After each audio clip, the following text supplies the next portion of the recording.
அதுக்கு கேள்றான் பொண்டாட்டி எங்கன்னா லவ் பண்ணிட்டு வந்து கல்யாணம் பண்ணின்னு இருக்கிறா. அப்படின்னா ஏதாவது பண்ணிட்டு வந்தாலும் தெரிஞ்சுன்னு வச்சுக்கோ, அவளை வெட்டியே போட்டுருவேன். அப்படிலாம் பண்ண மாட்டாமா அவ. அப்படியா? நம்பிக்கை இருக்கா? சரி, உனக்கு நம்பிக்கை இருந்தா பரவாயில்ல.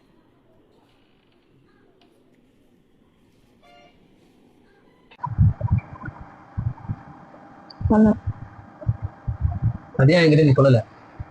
அது என்னோட பாஸ்டுங்க, அதை சொல்லி உங்கள்கிட்ட என்ன ஆகும் போகுது? நீங்க கேட்கல, நான் சொல்லல. எல்லாமே கேட்டுக்கிட்டு நீ என்ன சொல்றியா? நீங்க கல்யாணம் ஆகி 2 குழந்தை இருக்கு, இப்ப அதை கேட்டு என்னங்க பண்ண போறீங்க? சம்மந்தமே இல்லாம இருக்கு, போடான்னு கேக்குறீங்க. எனக்கு தோணுச்சு நான் கேக்குறேன். நீ கல்யாணம் கூட சொல்ல வேண்டியதானே, இந்த மாதிரி ஒரு பையனை லவ் பண்ண அப்படின்ட்டு. அப்ப என்ன ஏமாத்தி நீங்க கல்யாணம் பண்ணிட்டீங்க, நீ உங்க அம்மா அப்பாவும்.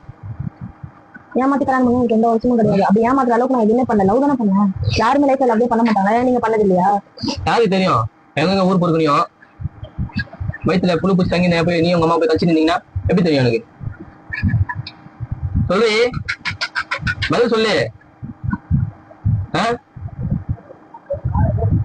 ஏமாத்தி கல்யாணம் பண்ணிட்டீங்க, கல்யாணம் ஆகிட்டு நீ என்ன சொல்லிருக்கணுமா இல்லையா? இந்த மாதிரி பையனை லவ் பண்ண அப்படின்ட்டு சொல்லு. பேசினால வாய முன்னே இருக்க.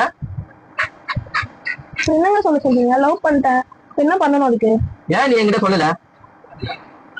சொல்லாம இருக்குதுன்னா அர்த்தம் அப்புறம் நீ தப்பா பேர் பண்ணி அர்த்தம். இது பாருங்க, தேவையில்லாம பேசிட்டு இருக்காதீங்க. தப்பா போயிருப்பா அப்படி போயிருப்பேன்னு சொல்லி நீங்க பாத்தீங்கன்னா நான் தப்பா பண்ணத அப்படியே சொல்லல. ஒரு பொண்டாட்டி மேல நம்பிக்கை இல்லை, நீ எல்லாம் பேசுறியா? நீ எதுக்கு நீ சொல்லல? இப்ப சொல்லல, இப்ப என்ன இருக்கு? சொல்லல, இப்ப என்ன இருக்கு? பேசுற அவள நான் வச்சிருவோம் உன்ன. ஏன் சொல்லலன்னு கேட்டா இப்ப ஏன் சொல்லலன்னு கேக்குற?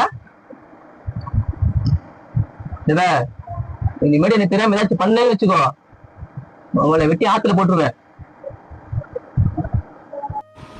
இது வந்து ரியல் ஸ்டோரி. என்னோடய ஃபாலோவரில் ஒருத்தவங்க எனக்கு டிஎம் பண்ணி இந்த ஸ்டோரி வந்து ஷேர் பண்ணியிருந்தாங்க. ஒருத்தங்களை நிறையா பேர் ஸ்டோரி ஷேர் பண்ணுறீங்க. நான் ஒரு வீடியோவாக கண்டிப்பாக நான் போஸ்ட் போடுறேன். சந்தேகன்றது பெரிய நோய். அந்த பொண்ணுக்கு அன்னையிலேருந்து சாப்பாடு கொடுக்கறதில்ல, நிம்மதியே இல்லாமல் போயிடுச்சு. இன்னமும் இந்த மாதிரி கொடுமையெல்லாம் நடந்துகிட்ருக்குன்னு சொல்லிவிட்டு எனக்கு இவங்க ஸ்டோரி சொல்லும் போது தான் தெரியுது நான் என்ன சொல்கிறது.